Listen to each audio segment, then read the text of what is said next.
इंदौर से बड़ी खबर। कलेक्टर कार्यालय पर व्यापारियों का धरना प्रदर्शन।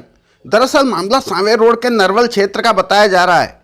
भूमाफियाओं द्वारा नगर निगम की पीली गैंग के साथ सांठगांठ करके बगैर नोटिस दिए गरीबों की 8-10 दुकानें जेसीबी से तोड़ी गई, जिसकी शिकायत लेकर दुकानदार पहुंचे कलेक्टर कार्यालय।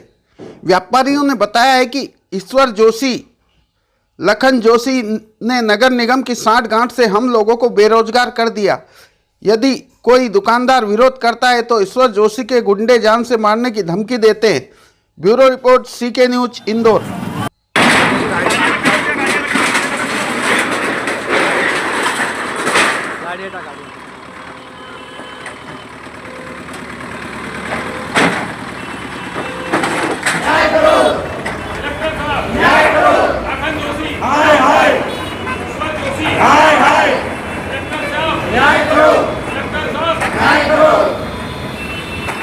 जिसको भी हमारी दुकानें हैं उसने मिलकर सारी दुकानों को तोड़ दिया गया बगैर नोटिस दिए।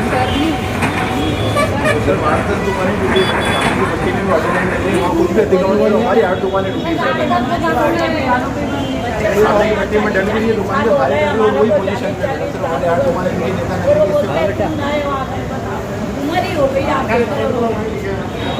इसके पहले भी कलेक्टर साहब ने हमारा न्याय कराना साइन है। उस समय उस समय के हमारे उसमें दस्तावेज लगे हुए हैं। कब्जा भी इसमें है, आप देखो पीछे इसमें फोटो लगाया, हमारी दुकान टूटी है।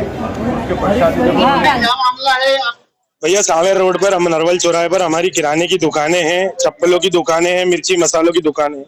सिर्फ 8 दुकानें हमारी 8 दुकानों को ही हमारी गुंडों ने निशाना बनाया।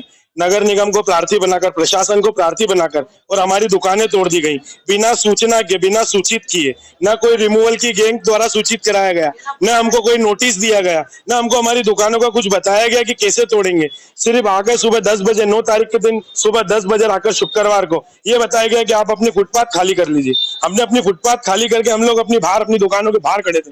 बंद शटर में पंजा मारकर हमारी दुकानें तोड़ दी गई। नगर निगम की गैंग ने ईश्वर जोशी, लाखन जोशी, जो पीछे जिनकी दुकानें हैं, उनके कहने पर दुकानें तोड़ी गई हैं। वो लोग चले गए थे सिर्फ रिमूवल कहकर कि आप अपना फुटपाथ खाली कर लीजिए। वो आगे जाकर सभी लोगों को रिटर्न बुलाकर लाए हैं और हमारी दुकानों पे उन लोगों ने सब जेसीबी चलवाई है। नगर वार्ड पार्षद के पास भी हम गए, विधायक रमेश मेंदोला जी कहने भी गए, जेडो अध्यक्ष राधाकृष्ण जायसवाल कहने भी गए।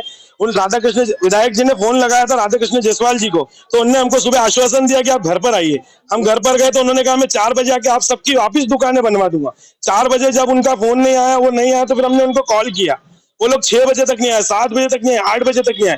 8 बजे आकर वो हमें कहते हैं कि वाटर स्टैंड लाइन डलनी है यहाँ पर, इसलिए आप लोगों की दुकानें पार्षद जी द्वारा टूटी गई हैं। हमने कहा ठीक है, कोई बात नहीं, हम उसका सहयोग करने के लिए तैयार है। अगर वाटर स्टैंड लाइन डल रही है तो मतलब नगर निगम के विकास के लिए हम अपनी दुकानें कुर्बान करने को तैयार हैं। उसके बाद उन्होंने कहा ठीक है, पार्षद जी उनसे बात करेगा। आज कोई सूचना नहीं दी, हमको कोई सूचना नहीं दी। 30 साल से दुकानें हमारी। इसके बाद कल हम पार्षद जी कहने गए, पार्षद जी द्वारा भी यही हमको आश्वासन दिया गया कि वहाँ वाटर लाइन डल रही है, वाटर लाइन डलने के बाद हम आपकी दुकानें आपको बनवा कर दे सकते हैं, लेकिन उसके लिए आपको कुछ समय तक का इंतजार करना पड़ेगा। हम ये चाहते हैं साहब कि जिस जगह ये वाटर लाइन डालने का कह रहे हैं उस जगह ऑलरेडी अवंतिका गैस के बड़े बड़े बोर्ड लगे कि यहाँ पर खुदाई नहीं हो सकती, यहाँ पे सीएनजी लाइन डली हुई।